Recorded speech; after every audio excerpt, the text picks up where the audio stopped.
انہوں نے زارا کو اشارہ کیا۔ ٹھیک ہے حسنہ، تم امام صاحب کی بیوی کے کپڑوں سے فارغ ہو جاؤ تو یہ میں لے آؤں گی نیچے، بس کوشش کرو ان کو جلدی نمٹا لو، انہوں نے حکمیہ انداز میں کہا۔ اچھا بھابھی، بتا دوں گی، وہ کہتے ہوئے اٹھ گئیں۔ حسنہ محسوس کر رہی تھی جب سے زارا اوپر سے ہو کر آئی ہے بہت بھجی بھجی ہے۔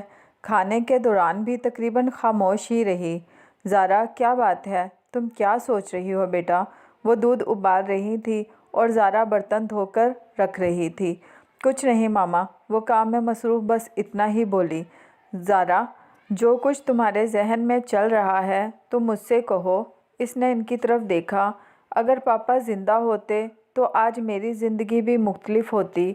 اس کے لہجے میں یاسیت در آئی۔ حسنہ سمجھ گئی تھی وہ ایسا کیوں سوچ رہی ہے۔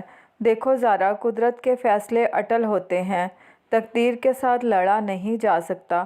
تمہارے دادا جان نے آج تک ہم سے غفلت نہیں برتی، اپنی کل پونجی صرف ہم پر لٹائی ہے۔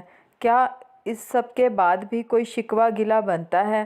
اور پھر بیٹا، موازنہ کرنا ہو تو ہمیشہ اپنے سے نیچے لوگوں کو دیکھنا چاہیے۔ اللہ نے رہنے کو گھر، کفالت کو مضبوط سہارا، پھر صحت، تعلیم و عقل، شعور، سب کچھ تو ہے تمہارے پاس۔ اور کیا چاہیے؟ ہاں، کم یا زیادہ، یہ سب اللہ کی تقسیم ہے، اس کا یہ نظام ہے اور یہ نظام ہمیشہ ایسے ہی چلتا رہے گا۔ بجائے اس کے فیصلوں کو قبول کرنے کے، ناشکری کرنا اپنا ذہنی سکون برباد کرنے کے سوا کچھ نہیں۔ ہمیشہ وہ ایسے ہی سمجھاتی تھی اور ان کا میٹھا لہجہ سننے والوں پر گہرا اثر چھوڑتا تھا۔ زارا نے اثبات میں سر ہلا کر نل بند کیا۔ جی ماما، شاید آپ ٹھیک کہہ رہی ہیں۔ چلو، یہ دودھ گرم ہو گیا ہے، شہد ملا کر دادا جان کو دے دو۔ چلتی ہوں، بہت تھکاوٹ ہو گئی ہے۔ وہ اپنے کمرے میں ٹہل رہے تھے، ان کی رگیں غصے سے پھول رہی تھیں۔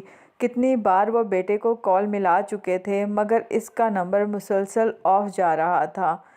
انہیں کسی طور چین نہیں مل رہا تھا۔ وہ اس گھر کے بڑے تھے، چپ چاپ کچھ غلط ہوتا کیسے دیکھ سکتے تھے؟ آج جب وہ بازار سے کچھ سامان لے کر لوٹے تھے تو انہوں نے سوہا کو کسی لڑکے کے ساتھ بائیک پر بیٹھے دیکھا تھا۔ وہ یہ بات ہر صورت اپنے بیٹے کے گوش گزارنا چاہتے تھے۔ انہوں نے دوبارہ موبائل اٹھا کر کال ملائی۔ دوسری بیل پر کال ریسیو ہو گئی تھی۔ کیا حال ہے ابا جان؟ انہوں نے رسائی سے پوچھا تھا، کیونکہ ان کے لہجے میں کوئی گرم جوشی نہیں تھی۔ میرے حال کو چھوڑ دو، اپنے گھر کی خبر لو۔ ابا جان بنا کسی لگی لپٹی پر بات پر آ گئے۔ کیا مطلب؟ کیا ہوا ہے میرے گھر کو؟ رفاقت صاحب چونک گئے تھے۔ برخودار، بڑے سال تم نے باہر کی کمائی کر لی، اب پردیس سے بوریا بستر باندھو اور ادھر آؤ۔ تمہاری بچیاں جوان ہو گئی ہیں، تمہیں ان کے سر پر ہونا چاہیے۔ چاہتے ہوئے بھی سیدھی بات کرنا انہیں دشوار لگ رہا تھا۔ کھل کے کہیں ابا جان، آپ کیا کہنا چاہتے ہیں؟ رفاقت صاحب کو تشویش ہوئی۔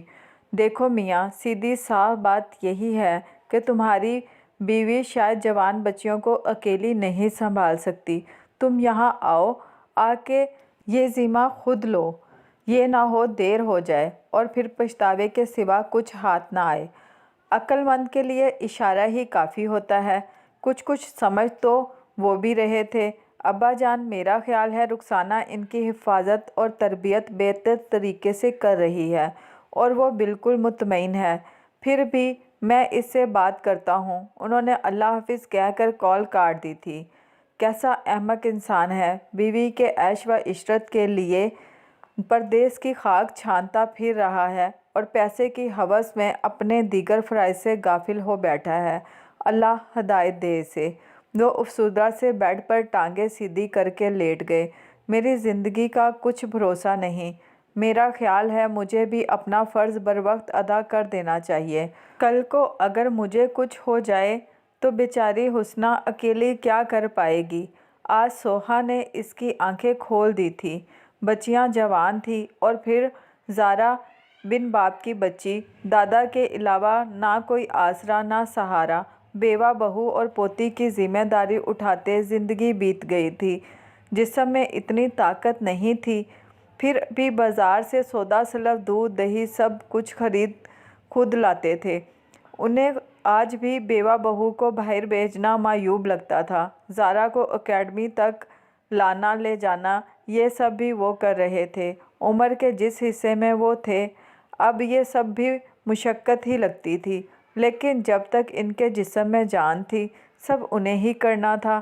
رفاقت تو وہ تھا جس نے بھائی کا کفن بھی میلا نہیں ہونے دیا اور بیوی کی باتوں میں آ کر کاروبار ٹھپ کر کے اپنا حصہ نکال کر باہر چلا گیا۔ یتیم بھتیجی کا حصہ بھی وہ ہڑپ کر جاتا اگر وہ زندہ نہ ہوتے۔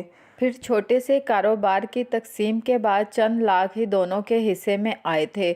کچھ اوپر نیچے کی رقم رفاقت نے یوں ہی ہضم کر لی تھی۔ انہوں نے عقل مندی کا مظاہرہ کرتے ہوئے زارا کی امانت بینک میں محفوظ کرا دی تھی۔ انہوں نے سوچ رکھا تھا کہ اس کی شادی پر ہی نکلوائیں گے، کیونکہ گھر تو وہ چلا رہے تھے۔ حسنہ بھی سلائی کر کے کچھ نہ کچھ اوپر نیچے کے خرچے نکال لیتی تھی۔ زارا کی بھی تعلیم ختم ہوئی تو اکیڈمی میں بطور ٹیوٹر جانا شروع ہو گئی تھی۔ چند ہزار وہ بھی کما رہی تھی، گزر بسر ہو ہی رہی تھی۔ رفاقت کی فیملی کی طرح شاہانہ زندگی تو نہیں گزار سکتے تھے وہ لوگ، لیکن وقت گزر رہا تھا اور وہ سب اللہ کا شکر ادا کرتے تھے۔ رفاقت صاحب نے کال کر کے اپنے تئیں گھر کے حالات جاننے کی کوشش کی تھی اور بیوی کو تاکید کی تھی کہ وہ بچوں کی حفاظت و تربیت پر بھرپور توجہ دیں، اور رخسانہ نے انہیں ہمیشہ کی طرح مطمئن کر دیا تھا اور وہ مطمئن ہو بھی گئے تھے۔ شاید ابا جان نے کسی اور نظریے سے بات کی ہو اور مجھے سمجھنے میں غلطی ہوئی ہو۔ وہ ہر فکر سے آزاد ہو گئے تھے، لیکن یہاں سوہا کی بے باکیاں دن بہ دن بڑھتی جا رہی تھی۔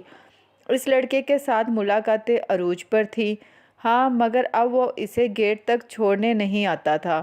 یہ لڑکی ضرور باپ کی عزت خاک میں ملائے گی۔ زارا نے آج اسے گیٹ میں اسی لڑکے کے ساتھ جاتے دیکھا تھا۔ کیا مجھے یہ سب بتانا چاہیے کسی کو؟ وہ سوچ میں پڑ گئی۔ اگر بتاؤں بھی تو کیسے بتاؤں؟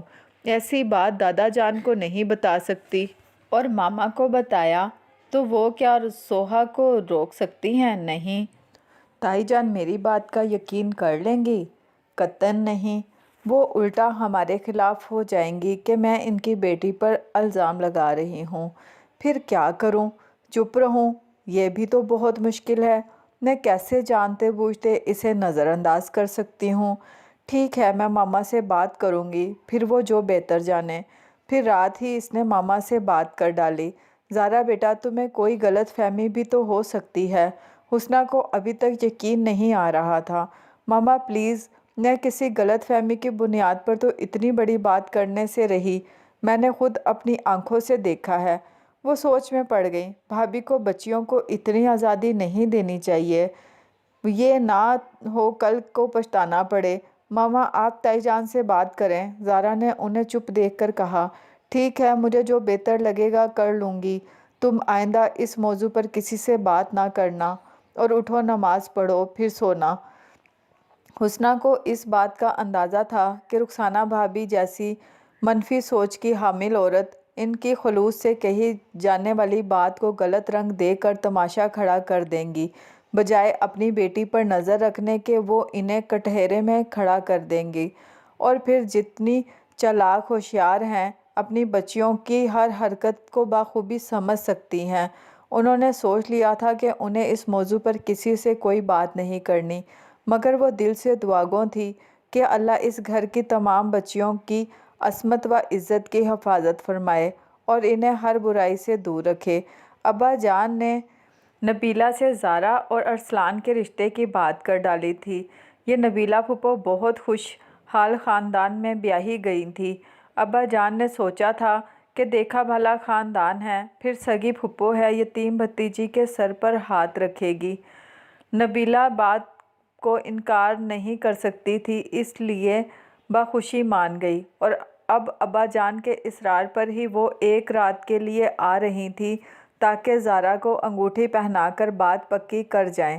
باقاعدہ منگنی کے لیے انہیں وقت درکار تھا۔ وہ ایک بھرے پورے خاندان سے تھی، انہیں منگنی کا فنکشن ٹھیک ٹھاک کرنا تھا۔ رخسانہ کو جب یہ پتہ چلا تو جل بھن کر رہ گئی تھی۔ کس قدر میسنی ہے یہ عورت، ساری زندگی سر پر قبضہ جمائے بیٹھی رہی، نہ جانے کیا گھول کر پلاتی ہے بڈھے کو، جو اسے ان کے علاوہ کچھ دکھائی ہی نہیں دیتا۔ شوہر کا فون آیا تو انہوں نے ان کی خوب کان بھرے۔ تمہارے ابا جان کو اس حسنہ کے علاوہ کچھ دکھتا ہی کہاں ہے؟ ساری زندگی کی کمائی بھی اس پر لٹائی ہے انہوں نے، میری بچیوں پر تو آج تک ایک دھیلا نہ لگایا، اور اب بھی دیکھ لیں کیسے بہو اور بیٹی کو جوڑ دیا ہے اور ہمیں الگ کر دیا ہے۔ رفاقت بھی دور پردیس میں بیٹھے پیچ و تاب کھا رہے تھے۔ تم فکر مت کرو رخسانہ، ہم ہیں نہ اپنی بچیوں کے لیے فکر کرنے والے۔ میں یہاں پردیس کس لیے بیٹھا ہوں؟ اس ٹھاٹ پاٹ سے اپنی بچیوں کی شادی کروں گا کہ دنیا مثالیں دے گی۔ ابا جان نے ساری زندگی میرے ساتھ ناانصافی کی ہے، اب میری اولاد کا خاک بھلا سوچیں گے۔ انہوں نے ساری زندگی شوہر کو الٹی سیدھی باتیں بتا کر اپنوں سے دور بدذہن کیا تھا۔ آپ تو 7 سمندر پار بیٹھے ہیں، یہاں گھر میں تو دادا ہیں جنہوں نے کبھی پلٹ کر نہیں دیکھا انہیں، اور زارا کے کیسے لاڈ اٹھاتے ہیں۔ میری بچیاں یہ سب دیکھ کر اداس ہوتی ہیں، ان کا بھی دل چاہتا ہے کہ ان کے دادا ان سے بھی پیار کریں، لاڈ کریں۔ وہ ٹسے بھا کر شوہر کی ہمدردیاں بٹور رہی تھی۔ سوہا اور ایمان بھی جلے دل کے پھپھولے نکالنے کو آج باپ سے بات کر رہی تھی، ورنہ تو وہ جب کوئی فرمائش کرنی ہوتی تب ہی باپ سے بات کرتی۔ ان دونوں کا بس نہیں چل رہا تھا زارا کو شوٹ ہی کر دیں، اور پھر نبیلہ پھپھو کی آمد کا سن کر بھی ان لوگوں نے نیچے کا رخ نہ کیا۔ حسنہ کو انہیں لینے خود اوپر آنا پڑا۔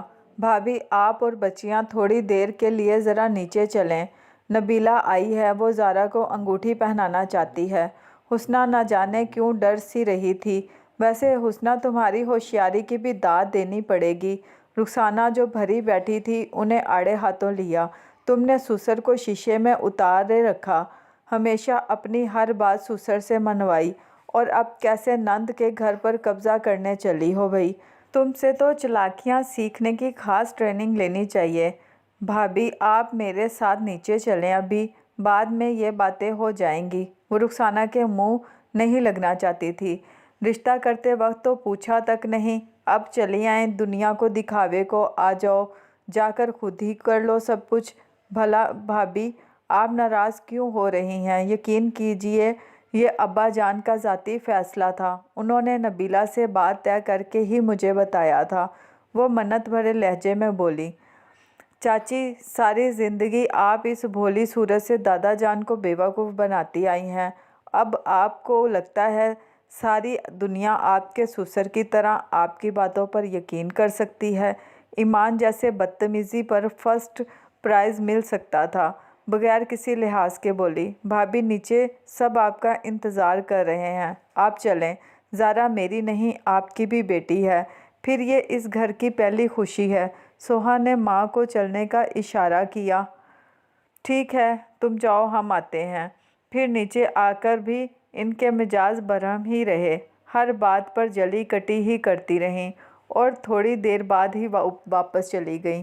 موسم میں خنکی اتر آئی تھی، اوپر والے پورشن سے بھی سرے شام آوازیں آنا بند ہو جاتی۔ زارا کو پہلے سے زیادہ اچھا لگ رہا تھا، وجہ وہ شخص تھا جس کے نام کی انگوٹھی اس کے ہاتھ میں جھلملاتی تھی، دل جس کے نام پر دھڑکتا تھا۔ کئی سالوں پہلے ارسلان آیا تھا، وہ جاتے بچپن اور آتے لڑکپن کے دن تھے۔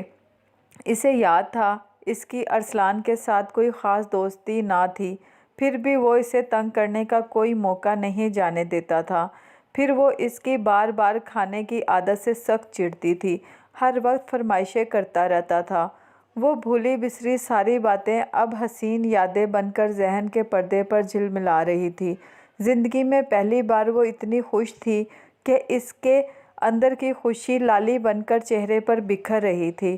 حسنہ دیکھتی تو دل سے اس کی خوشیوں کے دائمی ہونے کی دعا کرتی۔ دادا جان اپنی جگہ بہت خوش اور پرسکون بنے رہے۔ وہ اللہ کا شکر ادا کرتے کہ اس نے انہیں سرخرو کیا۔ اس رات وہ تینوں دیر تک بیٹھے باتیں کرتے رہے۔ نہ جانے رات کا وہ کون سا پہر تھا جب وہ خاموشی سے اس دنیا سے کوچ کر گئے۔ وہ صبح زارا کے لیے قیامت جیسی تھی۔ ان کے سر کا صاحبہ، ان کا سہارا، ان کے پیارے دادا انہیں ہمیشہ کے لیے چھوڑ گئے تھے۔ کچھ نہ سانے تو نبیلہ بھی جیسے پتھر بن گئی تھی۔ ایک خوشی مقدر میں آئی تھی تو کتنا بڑا دکھ بھی ملا تھا، اور دکھ بھی ایسا جس کو بیان کرنے کی سخت نہ تھی اور نہ الفاظ۔ وہ حسنہ کو کیسے دلاسا دیں، وہ تو خود بے آسرا ہو گئی تھی۔ زارا بار بار ماں اور پھپھو کے گلے سے لپٹ جاتی، اسے بار بار غشی کے دورے پڑ رہے تھے۔ دوسری طرف سوہا، ایمان اور رخسانہ مگرمچھ کے آنسو بہاتی پر دل سے کتنی خوش تھی۔ برانڈڈ جوڑوں میں ملوث وہ فخر سے بیٹھی تھی۔ رفاقت کو انہوں نے اطلاع دی تھی مگر وہ اتنی دور سے نہ آ سکے، نہ باپ کے کفن دفن کا سامان کر سکے، نہ رخسانہ نے ہی دنیا داری نبھانے کی کوشش کی۔ ارسلان نے سارے انتظامات خود کر لیے۔ زارا کی طبیعت نہیں سنبھل پا رہی تھی۔ حسنہ بہت پریشان تھی۔ ایک تو صدمہ ہی جان لیوا تھا اور اب زارا بخار میں دھت بے سدھ پڑی تھی۔ جب جب ہوش میں آتی دادا جان کا نام لے کر سسکار لیتی، بھلا مجھے لگتا ہے ہمیں زارا کو ڈاکٹر کے پاس لے جانا چاہیے، گھر میں دوائیں دینے سے کچھ نہیں ہوگا، دیکھیں تو صحیح کیا حالت ہے اس کی۔ نبیلہ نے اس کے تپتے ماتھے کا بوسہ لیا۔ اس حالت میں کیسے جائے گی یہ ڈاکٹر کے پاس؟ حسنہ بھی اس کے سرہانے بیٹھی اس کا سر دبا رہی تھی۔ بھابھی اس طرح ہم کیسے ساری رات گزاریں گے؟ چلیں آپ ہمت کریں، اسے ارسلان کے ساتھ لے جائیں۔ اسی لمحے ارسلان بھی اچانک کمرے میں آیا تھا۔ کیا ہوا ہے؟ وہ ٹھٹک گیا۔ کچھ نہیں بیٹا، یہ زارا کی طبیعت سخت خراب ہے۔ ارسلان کی نظریں اس کے بخار میں تپتے سرخ چہرے پر تھیں۔ سادہ سے کپڑے، عام سا حلیہ، تو یہ ہے وہ جس کے ساتھ اسے باقی تمام زندگی گزارنی ہوگی۔ وہ بغور اسے دیکھ رہا تھا۔ اگلے 2 دن وہ اسی طرح ہوش و خرد سے بیگانہ پڑی رہی۔ ڈاکٹر نے بتایا ذہنی صدمہ ہے، زیادہ سے زیادہ آرام کی غرض سے نیند کی دوا بھی دے دی جا رہی تھی۔ حسنہ کو خود ہی سب کچھ دیکھنا پڑ رہا تھا۔ سارا دن مہمانوں کا تانتا بندھا رہتا۔ وہ ماں بیٹیاں نک سک سے تیار محض باتیں بگاڑنے کو تھیں۔ ہاں البتہ نبیلہ اور ارسلان کا تینوں وقت کا کھانا اوپر ہی بنتا، اور ان دونوں ماں بیٹی کا کھانا بھی وہی بھجوا رہی تھی۔ جب تک زارا کی طبیعت سنبھلی پھپھو اور ارسلان جا چکے تھے۔ گھر میں اداسی نے تو جیسے پکے ڈیرے جما لیے تھے۔ دادا جان کو گئے کتنے دن بیت گئے تھے، لیکن نیچے کے پورشن میں ابھی تک سوگواری کی فضا قائم تھی۔ حسنہ کو لگتا تھا کہ ان کی بچی اب یتیم ہوئی ہے۔ چاروں طرف نظر دوڑا کر دیکھتی، کوئی آسرا، کوئی سہارا نہ نظر آتا۔ ابا جان، آپ سارے بوجھ مجھ پہ ڈال کر چلے گئے ہیں، میں تو خود آپ کے سہارے چلتی تھی، اور اب تنہا جوان بچی کے ساتھ زمانے کے سرد و گرم کا مقابلہ کیسے کروں گی؟ وہ ان کے کمرے کی جھاڑو لگا رہی تھی۔ ان کی لاٹھی جھاڑ کر دوبارہ بیڈ کے ساتھ لگا دی، جیسے ابھی تک ان کے آنے کی امید ہو۔ تسبیح صاف کر کے واپس اسی جگہ رکھی تھی جہاں وہ رکھتے تھے۔ ہر چیز ویسی ہی پڑی تھی۔ آپ یہاں ہیں؟ وہ اکیڈمی سے آئی تھی۔ ہاں، چیزوں کی جھاڑ پونچھ کر رہی تھی۔ آپ آرام کر لیتی، یہ کام میں کر لیتی۔ ابا جان کے کمرے میں نظریں گھماتی، ایک ایک چیز پہ جیسے اس کو کھوج رہی تھی۔ کھانا بنا لیا تھا تو وقت ہی نہیں گزر رہا تھا۔ کھڑکی صاف کر کے وہ بھی اس کے برابر بیڈ پر بیٹھ گئی۔ مجھے آپ سے بات کرنی ہے۔ ہاں کہو۔ وقت نے ماں بیٹی کو ایک نئی آزمائش میں ڈال دیا تھا۔ آپ اجازت دیں تو میں کہیں جاب کر لوں، کیونکہ اس طرح گھر کیسے چلے گا؟ ٹھیک ہے، تم صبح کسی اسکول میں پڑھا لیا کرو، شام میں اکیڈمی۔ انہوں نے حل نکال دیا۔ ماما پلیز چھوڑ دیں، اب پرائیویٹ اسکولوں والے کچھ نہیں دیتے، میں محنت بھی کروں اور معاوضہ بھی نہ ملے، آپ مجھے کہیں اور جاب کی اجازت دے دیں۔ وہ زچ ہو گئی۔ پہلے بھی دادا جان اور حسنہ نے اسے کہیں جاب نہیں کرنے دی تھی۔ دادا جان باہر کے حالات سے ڈرتے تھے اور حسنہ ان کی بات کو ہمیشہ تائید کرتی تھی۔ زارا، میں تمہیں اسکول کے علاوہ کہیں جاب نہیں کرنے دوں گی۔ ان کا لہجہ قطعی اور فیصلہ کن تھا۔ میرے لیے پہلے ہی بہت مشکلات ہیں، اس لیے میں اپنی مشکلات میں اضافہ نہیں کروں گی۔ اس سے پہلے وہ جواباً کچھ بولتی، انہوں نے حتمی انداز میں کہا، ماما پلیز آپ مجھ پہ بھروسہ رکھیں، نوکری میں شوق سے نہیں بلکہ گھر کے لیے کرنا چاہتی ہوں۔ مجھے تم پہ بھروسہ ہے زارا، وہ نرمی سے بولی۔ تو پھر مجھے اجازت دے دیں، یقین کریں آپ کی تربیت پر کبھی انگلی نہیں اٹھنے دوں گی۔ میری جان ضد نہ کرو، اسکول اور اکیڈمی کی آمدن سے ہم گزارا کر لیں گے، وہ رسان سے بولی۔ ویسے بھی چند دن اور گزر جائیں تو میں نبیلہ سے بات کر کے تمہیں رخصت کروں گی، آپ پھپھو سے خود بات کریں گی۔ وہ حیران ہوئی، یہ بات تو پھپھو کو کہنی چاہیے۔ ہاں بیٹا، وہ کوئی غیر تھوڑی ہے، میں بس کسی دن مناسب موقع دیکھ کر بات کروں گی، تم اپنے گھر کی ہو جاؤ تو میری ساری فکریں ختم ہو جائیں گی۔ زارا نے انگلی میں پہنی انگوٹھی کو دیکھا، لیکن آج دل میں کوئی ہلچل نہ ہوئی تھی، وہاں خاموشی تھی، بالکل ویسی خاموشی جیسی ارسلان کی طرف تھی، اور ارسلان کی خاموشی سے اس کا دل بجھ گیا تھا۔ یہ الگ بات وہ ماں کے دل میں کوئی وسوسہ نہیں ڈالنا چاہتی تھی۔ پچھلے 2-3 دنوں سے اوپر کچھ غیر معمولی ماحول تھا، بازاروں کے چکر، پھر اچانک اوپر رنگ و روگن شروع ہو گیا، مگر وہ لوگ زیادہ حیران تو تب ہوئے تھے جب تائی نے لان کی صفائی کروا کر باہر سے بھی سارا گھر پینٹ کروایا۔ نہ جانے یہ عورت کیا کرنے جا رہی ہے، حسنہ کو تشویش ہوئی، کیونکہ رخسانہ نے آج تک نیچے کے حصے کو اپنی ذمہ داری نہیں سمجھا تھا، لیکن حیرت کا اصل جھٹکا تو تب لگا جب نبیلہ پھپھو اور ارسلان اچانک آ گئے۔ ایمان اور سوہا کب سے کہہ رہی تھیں مہمان آنے والے ہیں، تو ان لوگوں کا انتظار ہو رہا تھا۔ نبیلہ یوں اچانک کم از کم اطلاع ہی کر دیتی۔ حسنہ نے کہا، بس بھابی وقت ہی نہیں ملا اطلاع دینے کا، معذرت۔ وہ لوگ اپنائیت دکھا رہے تھے، نبیلہ بالخصوص زارا سے ملی تھی، پیار سے گلے لگا کر ماتھا چوما اور دعائیں دی۔ زارا نے شرما کر نظریں جھکا لیں، کیونکہ دو اور نظروں کی تپش شدت بن کر چہرے پر رونما ہونے لگی تھی۔ ارسلان آج باغور اسے دیکھ رہا تھا۔ چلیں نا پھپھو، آپ لوگ تھک گئے ہوں گے۔ ایمان اور سوہا نے ان کا سامان سنبھالا اور اوپر چلی گئیں۔ ابا جان کا چہلم ہے، رخسانہ بھابی نے بالخصوص بلایا ہے، تو اب ان کے ہاں ہی رکنا پڑے گا، پھپھو نے جاتے ہوئے حسنہ سے کہا۔ لیکن زارا کو یہ بات سخت بری لگی تھی، وہ منہ پھلا کر بیٹھ گئی۔ تم فکر مت کرو، نبیلہ بہت سمجھدار ہے، تھوڑی دیر تک وہ لوگ آ جائیں گے نیچے۔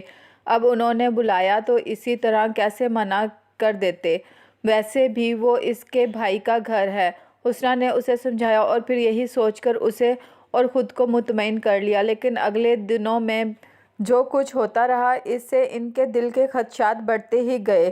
دادا کے چہلم پر رخسانہ نے دل کھول کر خرچ کیا، جیتے جی جن کو کبھی پانی کے گھونٹ تک نہ پلایا، اب ان کے نام پر مٹن اور بریانی کی دیگیں پکوا کر بانٹی تھی۔ تمام اہل محلہ کو مدعو کیا گیا تھا، چہلم کم ولیمہ زیادہ لگ رہا تھا، انواع و اقسام کے کھانوں پھلوں سے مہمانوں کی تواضع کی گئی تھی۔ پھپھو کو شاندار جوڑے اور سونے کی مالا دی گئی تھی کہ یہ ایک رسم ہے، بقول تائی جی کے بیٹی کو اس بات کا احساس دلانے کے لیے کہ اس کے بھائی سدا اس کے سر پر ہیں۔ جہاں نبیلہ پھپھو خوش تھی، وہیں محلے دار عورتیں رخسانہ تائی کی خوب واہ واہ کر رہی تھیں۔ زارا نے ارسلان کی آنکھوں میں کسی اور کے لیے دلچسپی اور خود سے لا تعلقی بہت پہلے ہی محسوس کر لی تھی، بس اب اس نام نہاد رشتے کے ختم ہونے کا انتظار تھا۔ اور نبیلہ پھپھو جس دن گئیں بہت سہولت سے معذرت کر گئیں، کیا کروں مجبوری ہے، ارسلان سوہا میں دلچسپی لینے لگا ہے۔ کچھ لوگوں کو نہ جانے کیا ملتا ہے، دوسروں کی زندگیوں میں زہر گھول کر ان کی خوشیاں نگل کر۔ رخسانہ اور ان کی لڑکیوں نے منصوبہ بندی کے تحت یہ سب کیا ہے، محض میری بچی کی خوشیاں چھیننے کے لیے، خدا انہیں غارت کرے۔ حسنہ سخت دل برداشتہ تھی، ان کا بی پی ہائی ہو چکا تھا، زارا کے تو ہاتھ پیر پھول گئے تھے، ایک ماں کا تو سہارا بچا تھا۔ پے در پہ صدمات بالآخر حسنہ کی جان لے گئے، اور زارا کو الگ رہا تھا، وہ کسی سخت آزمائش میں پڑ چکی ہے، زندگی ایک امتحان بن گئی، تو اس نے خود کو حالات کے سپرد کر دیا، کیونکہ اسے کچھ سمجھ نہیں آ رہا تھا۔ رخسانہ اور ان کی بیٹیاں اس کی بربادی کا تماشا دیکھ کر محظوظ ہو رہی تھیں۔ زارا نے خود کو اسکول، اکیڈمی اور گھر کے کاموں میں مصروف کر لیا تھا، دادا جان اور ماما کی یادوں سے راہ فرار کا شاید یہ واحد حل تھا، مگر یہ اس کی بھول تھی۔ ان دونوں کی یادیں پرچھائیوں کی مانند اس کے ساتھ ساتھ رہتی۔ آپ لوگ مجھے کیوں چھوڑ گئے؟ میں تنہا ہو گئی ہوں۔ تہی داماں وہ دادا جان کے کمرے میں ان کی تصویر گلے سے لگائے ان کے بیڈ کی سائیڈ پکڑ کر نہ جانے کب سے بیٹھی تھی اور پھر روتے روتے کب سوئی تھی، اسے پتہ ہی نہ چلا۔ پوری رات گزر گئی، آنکھ تب کھلی جب رخسانہ تائی نے دھڑ دھڑا دھڑ دروازہ پیٹ ڈالا۔ لڑکی تم اوپر شفٹ ہو جاؤ، یہ والا پورشن میں نے کرائے پر چڑھا دیا ہے، ابھی کچھ ہی دیر میں کرایہ دار آ جائیں گے۔ تائی نے گویا اس کے سر پہ بم پھوڑا تھا۔ وہ گرتے گرتے سنبھلی، پھر منتیں التجائیں سب کر لیا، مگر تائی باز نہ آئی۔ نیچے کا سامان ایک کمرے میں اوپر نیچے رکھ کر لاک کر دیا گیا۔ وہ اپنی آنکھوں سے اپنے گھر کو بکھرتا دیکھتی رہی، روتی رہی، تڑپتی رہی، لیکن سنگ دل تائی نے اسے بے گھر بھی کر دیا۔ اسے زبردستی کھینچ کر اوپر لے گئی۔ وہاں اسٹور نما کمرہ اس کا منتظر تھا۔ اس کے ساتھ آگے کیا ہونا تھا وہ بخوبی جانتی تھی۔ تائی سارا دن اسے اپنے کاموں میں الجھائے رکھتی۔ دونوں لڑکیوں کی طنزیہ ہنسی اور کاٹدار باتیں اس کے زخموں پر گویا نمک کا کام کرتیں، لیکن اس کے لب سل چکے تھے۔ وہ کس سے سناتی، کس سے فریاد کرتی؟ کوئی اس کا ہم نوا تھا نہ ہمدرد۔ رخسانہ نے اگلا وار یہ کیا کہ رفاقت سے چھوٹی سچی باتیں لگا کر اس کا اسکول اور اکیڈمی جانا بند کروا دیا تھا۔ گویا ایک قیدی کی طرح اسے اب ہمیشہ اس زندان میں رہنا تھا۔ ارسلان اور سوہا کی منگنی بہت دھوم دھام سے ہوئی۔ وہ مہمانوں کی خدمتیں کرتی لوگوں کی رحم بھری نظروں کا نشانہ بنی رہی۔ زندگی ایک سزا بن کے رہ گئی تھی۔ وہ تھک کے چور اپنے بستر پر گرتے ہی دادا جان اور ماں سے باتیں کرنے لگ جاتی۔ اس نے تخیل کی ایک دنیا بسا لی تھی جہاں وہ دادا جان اور ماں کے ساتھ باتیں کیا کرتی تھی۔ کھانے میں کیا بنایا ہے پہلے تو وہ خود ہی بتا دیا کرتی تھی، مگر آج انتظار کر کے وہ تائی کے کمرے میں پوچھنے چلی آئی تھی، جہاں تینوں ماں بیٹیاں نہ جانے کون سی منصوبہ بندی کر رہی تھی۔ ہیٹر لگے بند کمرے میں چلگوزے، کاجو اور مونگ پھلیوں سے انصاف کر رہی تھی۔ آج تمہارا جو دل چاہے بنا لو، سوہا نے مسخرے پن سے ہنستے ہوئے کہا۔ زارا کو اس کی ہنسی پہ خباثیت نظر آئی۔ آج ہم لوگ کہیں کھانے پر مدعو ہیں، تم اپنے لیے جو دل چاہے بنا لو۔ وہ چپ چاپ وہاں سے پلٹی، مگر اسے ایسا لگ رہا تھا جیسے وہ کوئی چال چلنے جا رہی ہیں، اور سچ بھی یہی تھا۔ وہ ایک تیر سے دو شکار کرنے جا رہی تھی۔ پھر شام برانڈڈ جوڑوں میں ملوث پرفیومز میں رچی بسی وہ تیار ہو کر نکل گئی۔ زارا خوش تھی کہ چلو کچھ دیر آزادی سے سانس لے سکے گی۔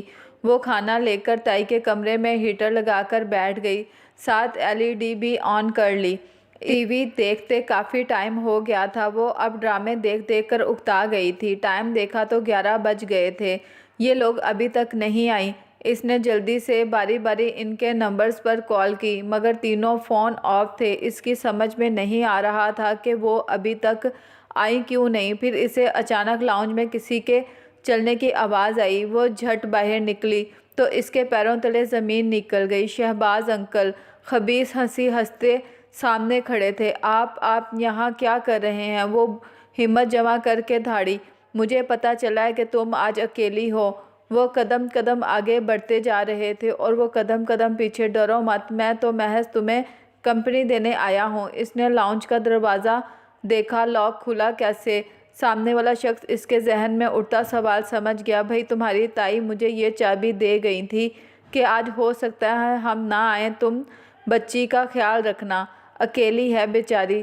زارا کی آنکھوں کے سامنے تارے ناچنے لگے۔ جائیں آپ یہاں سے جائیں، وہ غصے سے چلائی۔ نہ بڑے دنوں بعد یہ موقع ملا ہے، ضائع تو ہرگز نہیں کروں گا۔ وہ خبیث ہنسی ہنسا۔ تائی نے تو اسے بتایا تھا کہ شہباز اپنے بیوی بچوں کو لے کر بیوی کے میکے گیا ہے، تم بے فکر رہنا، جبکہ حقیقت یہ تھی کہ تائی جانتی تھی اس کی بیوی چند دن کے لیے میکے جا رہی ہے۔ شہباز اسے چھوڑ کر واپس آ چکا ہے، تب ہی انہوں نے یہ گھناؤنا کھیل کھیلا۔ دراصل رفاقت صاحب اس بات کے سخت خلاف تھے کہ جوان بچیوں کے ہوتے ہوئے گھر میں کسی کو کرایہ دار رکھا جائے۔ پہلے تو رخسانہ آئیں بائیں شائیں کرتی رہی، مگر جب انہوں نے شہباز کی حرکتیں دیکھی تو انہیں لگا رفاقت کی بات مان کر اسے گھر سے نکال دینا چاہیے۔ مگر مسئلہ یہ تھا وہ پورے سال کا ایڈوانس اکٹھا لے کر ہڑپ کر چکی تھی اور یہ بات شوہر سے پوشیدہ تھی۔ دوسرا یہ کہ کرایہ داری کے معاہدے پر دستخط بھی انہوں نے خود کیے تھے۔ اب اگر وہ انہیں نکلنے کا کہتی تو وہ ان پر کیس کر سکتے تھے۔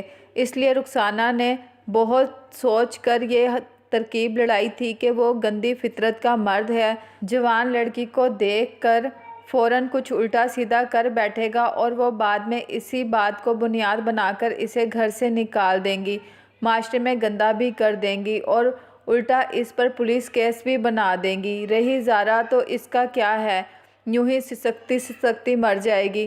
تم دفع ہو جاؤ۔ وہ اپنے کمرے کی طرف بھاگنے لگی مگر شہباز نے لپک کر اسے کلائی سے دبوچ لیا۔ چھوڑو مجھے، اس کے چیخنے چلاتے اسے زور کا دھکا دیا اور خود لاؤنج کے دروازے سے بھاگتی سیڑھیوں تک پہنچ گئی۔ شہباز اس کے پیچھے بھاگا مگر شیشے کی میز سے بری طرح ٹکرا کے نیچے گر پڑا۔ جب تک وہ اٹھتا وہ سیڑھیاں اتر کر نیچے لاؤنج کی طرف بھاگی جا رہی تھی۔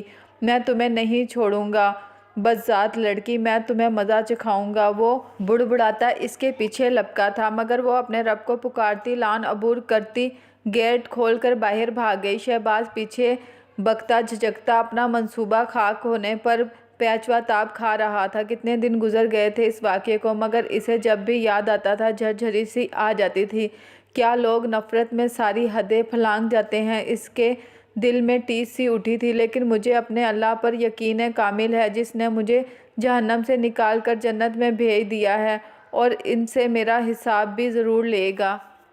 اس رات کی اگلی صبح جب اس کی آنکھ کھلی تو وہ ایک ایسے گھر میں تھی جہاں ماں جیسی شفیق عورت، باپ جیسا مہربان مرد، عزت و آبرو کے محافظ تمام لوگ تھے۔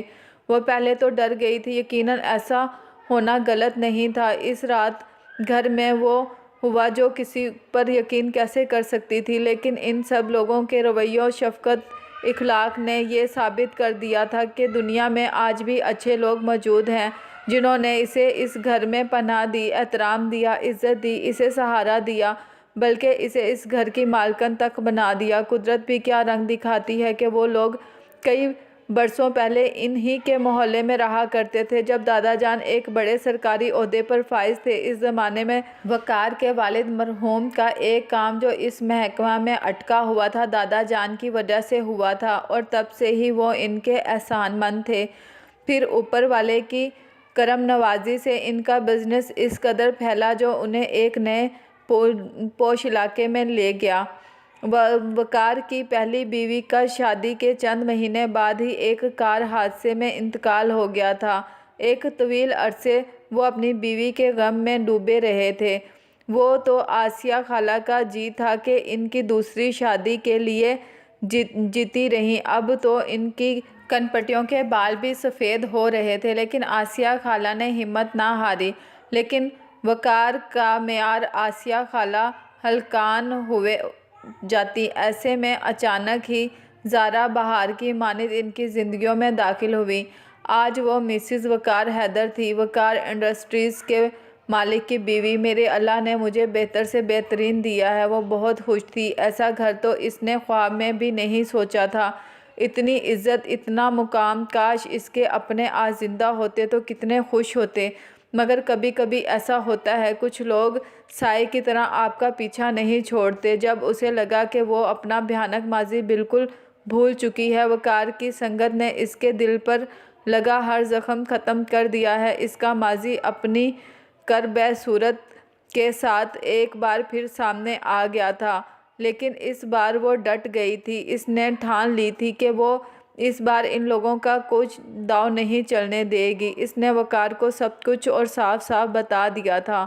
ہوا کچھ اس طرح تھا کہ پرسوں ان لوگوں کو ہمدان کے لیے لڑکی دیکھنے بلکہ رشتہ مانگنے جانا تھا، کیونکہ لڑکی تو ہمدان نے پسند کر لی تھی۔ زارا کی طبیعت اچانک کافی خراب ہو گئی، ایسے میں اسے گھر پر رکنا پڑا۔ وقار آسیہ خالہ ہمدان کے ساتھ جا کر رشتہ دے آئے۔ اب لڑکی والوں نے آنا تھا۔ جب زارا نے لڑکی کی تصویر دیکھی تو وہ بوکھلا کر رہ گئی۔ کیا پھر سے ایک نیا امتحان شروع ہونے والا ہے؟ پہلے تو وہ سخت پریشان ہوئی، لیکن پھر ہمت کر کے شوہر کو بتا دیا کہ یہ اس کی تایا ذات ہے۔ وقار حیدر کو بھی دھچکا لگا تھا۔ کاش رشتہ دینے سے پہلے تمام تحقیقات کروا لی جاتی، لیکن پھر بھی انہوں نے زارا سے وعدہ کیا تھا کہ وہ ہمدان کو سمجھا کر قائل کر لیں گے اور ان لوگوں سے معذرت کر لیں گے، لیکن یہ ان کی خام خیالی تھی۔ ہمدان پہلے تو ساری بات تحمل سے سنتا رہا، لیکن پھر ضد پکڑ لی کہ وہ اسی لڑکی سے شادی کرے گا۔ سب لوگ سچ و پچ میں پڑ چکے تھے۔ جس بھائی کو وہ باپ کا درجہ دے کر اس کی ماننا ہمدان اپنا فرض سمجھتا تھا، آج اس بھائی کے سامنے کھڑا ہو گیا تھا۔ گھر میں ایک سرد جنگ شروع ہو چکی تھی۔ سب لوگ اس کا جارحانہ انداز دیکھ کر اندازہ لگا چکے تھے کہ وہ لڑکی یہاں آنے کے بعد کیا رنگ دکھائے گی۔ وقار کو لگتا تھا کہ یہ بیرسٹر ہمدان تو نہیں جس کی تعلیم و تربیت، انداز و اطوار کی لوگ مثالیں دیتے ہیں۔ وہ تن فن کرتا آتا اور اسی طرح چلا جاتا۔ بہرحال کچھ ہی دنوں میں وقار نے فیصلہ کر لیا کہ ہمدان کو حق ہے کہ وہ اپنی مرضی سے شادی کر لے، مگر شادی کر کے وہ اس لڑکی کو اس گھر میں نہیں لائے گا اور اس لڑکی کا اس گھر کے مکینوں سے کبھی کوئی تعلق نہیں ہوگا۔ ہمدان نے بخوشی سب کو چھوڑ کر اسے اپنانے کا فیصلہ قبول کیا تھا۔ آنن فانن سب معاملات طے ہوتے گئے۔ زارا نے ہر معاملے سے خود کو دور رکھا۔ میں ہر دم تمہارے ساتھ ہوں، وہ لڑکی ہمارا کچھ نہیں بگاڑ سکتی۔ وقار اس کی پریشانی دیکھ کر سمجھانے لگتا، لیکن وہ جانتی تھی کہ وہ کس قدر زہریلی عورتیں ہیں۔ زارا کو یقین تھا کہ سوہا جیسی خود غرض اور چال باز لڑکی نے یقیناً ارسلان کو صرف ہمدان کے پیسے کی وجہ سے چھوڑا ہوگا، لیکن اب بیوقوفی کیوں تو ہمدان کی تھی، جو ایک کمزور کردار کی لڑکی کی خاطر گھر والوں کو چھوڑنے کا فیصلہ کر چکا تھا۔ مہندی کی رات کو نکاح کا پروگرام رکھا گیا تھا۔ وقار نے رشتہ داروں اور اپنے دوستوں کو مدعو نہیں کیا تھا، لیکن گھر میں ایک عجیب ماحول چل رہا تھا۔ ہمدان نے ضد باندھ لی تھی کہ نکاح کے لیے بھابھی کا ساتھ جانا بہت ضروری ہے، جبکہ زارا جیتے جی اس گھر کی دہلیز پار نہیں کرنا چاہتی تھی جس گھر کے مکینوں نے اس سے سب کچھ چھین کر ننگے سر ننگے پاؤں آدھی رات کو وہاں سے بھاگنے پر مجبور کیا تھا۔ آسیہ خالہ، فیض چچا اور وقار زارا کو سمجھا رہے تھے۔ بالآخر زارا کو ہار ماننا پڑی۔ برقی کہکوں اور رنگ برنگی روشنیوں سے سجا گھر جس میں انسانوں کے روپ میں اژدھے بستے تھے، زارا کو لگا اس گھر کے در و دیوار جیسے اس کے منتظر تھے۔ ان گت یادیں اس کے سامنے رقصہ ہو گئی تھیں۔ سوہا دلہن بنی بیٹھی تھی، جبکہ ایمان ماں کے ساتھ مہمانوں کا استقبال کر رہی تھی۔ وہ سب کے پیچھے پیچھے تھی۔ بھابھی آپ کے آگے تشریف لائیے کہ آج آپ کی میرے سسرالیوں سے پہلی ملاقات ہے۔ ہمدان کی بات پر وہ تذبذب ہو گئی، مگر وقار نے اسے اشارے سے آگے آنے کا کہا تو وہ دھیرے سے چلتی وقار کے برابر آ کھڑی ہو گئی۔ رخسانہ اور ایمان کو اشنبا سا ہوا۔ دلہن بنی سوہا نے بھی چونک کر دیکھا۔ آپ اپنا ماسک اتار دیں بھابھی، میرے سسرال سے آپ کا پردہ تو نہیں؟ ہمدان کی اس بات پر وقار کا خون کھول اٹھا۔ یہ لڑکا بھی عجیب احمقانہ حرکتیں کر رہا تھا، مگر زارا نے بہت اعتماد سے ماسک اتار دیا۔ حقیقت کا ڈٹ کر سامنا کرنا تھا۔ اسے دونوں ماں بیٹی کا چہرہ فک ہو گیا۔ دلہن بنی سوہا کرنٹ کھا کر اپنی جگہ سے اٹھ کھڑی ہوئی۔ یہ میری بھابھی ہیں، مسز زارا وقار، حیدر وقار انڈسٹریز کے مالک کی بیوی۔ آپ لوگ جانتے ہیں کیا انہیں؟ ان کی حیرت پر ہمدان نے عجیب سی مسکراہٹ سے پوچھا۔ کچھ پل وہ خاموشی سے ایک دوسرے کو دیکھتی رہیں۔ نہیں نہیں بیٹا، ہم تو نہیں جانتے۔ رخسانہ نے سوچا کہ سارے راز پوشیدہ ہی رہے تو اچھا ہے۔ زارا ان کی آنکھوں میں آنکھیں ڈالے کھڑی ان کے پاؤں تلے سے زمین سرکا چکی تھی۔ مگر میں جانتا ہوں، ہمدان نے دھاڑ کر کہا، یہ وہ لڑکی ہے جس سے اس گھر کی چھت چھین کر اسے بے یار و مددگار اور در بدر کیا تھا آپ لوگوں نے، پھر اسے ایک ایک کر کے تمام رشتے تک چھین لیے آپ نے، اور سوہا تم اس سے اس کی خوشیاں چھیننے کے لیے تم نے پہلے اپنی اداؤں سے، چالاکیوں سے ارسلان کو پاگل بنایا۔ اسی گھر میں، اسی اسٹیج پر تم نے ارسلان کے ساتھ منگنی کا ڈرامہ رچایا تھا، پھر پیسے کے لالچ میں اسے چھوڑ کر مجھے اسیر کرنا چاہا۔ سارے مہمان آپس میں چیم گوئیاں کرنے لگے تھے۔ یہ جھوٹی ہے، یہ تو خود گھر سے بھاگی تھی۔ Shut up! رخسانہ کی بکواس پر دونوں بھائی ایک زبان دھاڑے۔ اس حالت میں جب لڑکی کے لیے تم نے ذلت کا جال بچھایا تھا، اللہ نے اسے وہاں سے نکال ڈالا۔ اپنی عزت بچانے کے لیے ننگے سر ننگے پاؤں اندھا دھند بھاگتی۔ اس رات یہ میری گاڑی سے ٹکرائی تھی اور آج ہمارے گھر کی عزت اور بڑی بہو ہونے کا شرف حاصل کر چکی ہے۔ زارا کی آنکھوں سے ایک ساتھ کئی آنسو گرے۔ یہ آنسو شکر کے تھے، خوشی کے تھے کہ اس ظالم معاشرے میں ابھی بھی ہمدرد خیر خواہ موجود ہیں۔ حمدان نے نکاح خواہ کو یہ کہہ کر واپس بھجوا دیا تھا کہ میں یہاں نکاح کرنے نہیں بلکہ کچھ حساب بے باک کرنے آیا ہوں۔ اب آپ سے اگلی ملاقات عدالت میں ہوگی۔ رخسانہ کے قریب ہو کر کہتے وہ وہاں رکی نہیں۔ ظلم کی انتہا کے بعد پکڑ ہونا لازم ہے۔ جو کانٹے انہوں نے اس کے راستے میں بچھائے تھے آج اپنے ہاتھوں سے چننے پڑ گئے تھے۔